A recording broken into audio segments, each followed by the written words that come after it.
Remember, the media have to give a tolerably realistic picture of the world.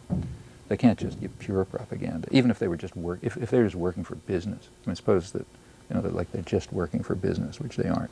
They would still have to give a tolerably accurate view of the world, because just think who their audience is. Their audience includes the people who are going to have to make the decisions. The junior managers in the businesses, for example. Now, they better know what the world is like, or they'll make all kind of bad mistakes.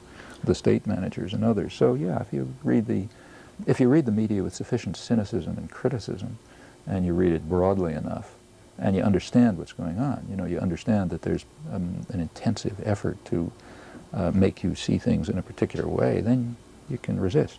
That's why there ought to be courses in intellectual self-defense, in my view.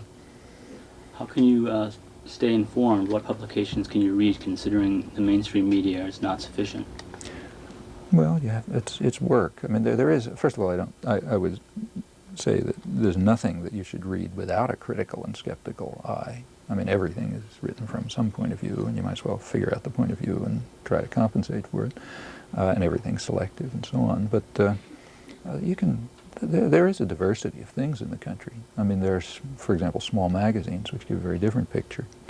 Some of them are not so small, like, say, The Nation. Some of them are really small, like Z Magazine in Boston, which is one that I write for regularly.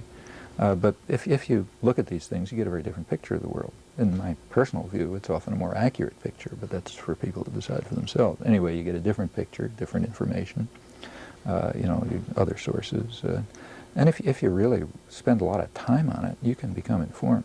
If you're interested, say, in Central America, the organizations that are involved in actual work in Central America, say solidarity groups or development groups or church groups or whatever, almost all of them put out information, usually from the ground, which just is far more accurate and extensive and than the stuff that comes out of the mainstream press, and gives a very different picture.